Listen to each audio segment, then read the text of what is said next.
Theodore Roosevelt, 1858 to 1919, was the youngest president of the United States. He was vice president for William McKinley, but when McKinley was shot in 1901, he became president. Theodore then went on to win another election on his own in 1904. He was known for having high spirits, and people always had good things to say about him. Teddy's life was full of action, effort, and hard work. Throughout his life, he pursued his love for exploring, hunting, studying nature, and did amazing things while leading the United States. Theodore Roosevelt was born on October 27, 1858, and grew up at 28 East 20th Street in New York City. His father was Theodore Roosevelt Sr., who was an active supporter of the Union during the Civil War. Teddy's mother was Martha Bulloch Roosevelt, who was an American socialite. He grew up surrounded by love and support from his family. Teddy was born into a very wealthy family and had all the resources he needed. He was the second of 4 children. He had an older sister named Anna and 2 younger siblings named Corinne and Elliot. When Theodore was still young, he was homeschooled by his Aunt Anna with private teachers and tutors. He traveled with his family across the world to many different places. When Theodore was about 10 to 13 years old, they explored the Middle East and even Europe several times over the years. There he learned how to collect birds, hunt, and became very skilled in taxidermy. When Teddy was a bit older, he decided to live in Germany with a host family for 5 to 6 months. As a young kid into his teenage years, Theodore suffered from severe asthma attacks, and on top of that, he had very poor eyesight. There were 7 incidents where he was even bullied and hit by 2 kids. These events had a huge impact on him and furthered his determination to take on boxing, gymnastics, weightlifting, and learning how to defend himself. He wanted to start, as he said it, making his body. Theodore started to exercise more, hoping it will overall improve his physical health. At the age of 18 years old, Theodore entered Harvard University. There he was known for his enthusiasm and dedication to his studies. From 1876 to 1880, he attended this college for 4 years until he was 22. He studied many subjects including natural history, zoology, and political science.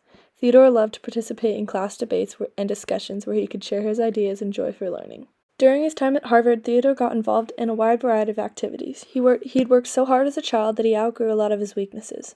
One of the clubs he had joined was called the Harvard Boat Club. In this club, this team worked very hard and trained in rowing. They participated in class competitions and represented their college. Since Theodore worked out and boxed several times a week as a kid, he also joined the Harvard varsity boxing team. In his senior year at Harvard, Theodore met a woman named Alice Lee through mutual friends. They were introduced to each other and started dating soon after. Teddy and Alice spent lots of time together and soon fell in love. They got married on October 27, 1880, when Theodore was 22 and Alice was 19.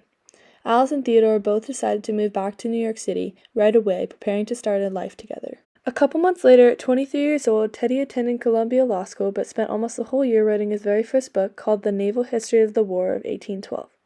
Although Theodore was doing very well academically in law school, he decided to drop out after only a year. This decision was made because Theodore ran and was elected for the position of the New York Assemblyman. He served 2 terms from 1882 to 1884. One of the most tragic moments in Theodore's life was on February 14, 1884. On this day, both his wife and his mother died only a couple hours apart. Martha Bulloch Roosevelt passed early in the morning of typhoid fever, and that night Alice died of childbirth while giving birth to their first daughter named Alice. This was a life-changing experience for Theodore and had a significant impact on his life.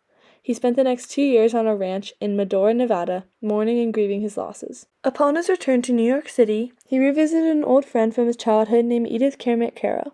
They grew up spending lots of time together and even were neighbors for a couple of years. He quickly remarried to Edith at 28 years old in London. They soon started a family together, ultimately raising 6 children, including Roosevelt's daughter from his first marriage. At 28 years old, a couple months after his second marriage, Theodore Roosevelt migrated towards politics and new jobs. Teddy chose to run for mayor of New York City, but unfortunately this run for office was unsuccessful. Soon after that, Teddy was immediately offered a job from President Benjamin Harrison at the U.S. Civil Service Commission. Around the same time, Teddy led the Rough Riders Volunteer Cavalry Unit, gathering over 1,250 members. They were known for their bravery during the Spanish-American War and played a significant role in the Battle of San Juan Hill. In 1895, Roosevelt became the president of the New York City Board of Police Commissioners, and 2 years later, William McKinley offered him the name as the Assistant Secretary of the U.S. Navy. Theodore Roosevelt was elected as the 25th Vice President under William McKinley for about 6 months in 1901. But when McKinley was shot and killed 8 days after the attack, Teddy was sworn as the 26th President of the United States. One of the many great things that Theodore is known for was creating the Panama Canal. Theodore Roosevelt states that that was one of the biggest accomplishments in his lifetime. He fought for many things during his time as a politician and president. He is very passionate about making a lasting impact in American history. He worked hard for the conservation of natural resources, such as many national parks that we enjoy today, and strived to create an equal and fair society.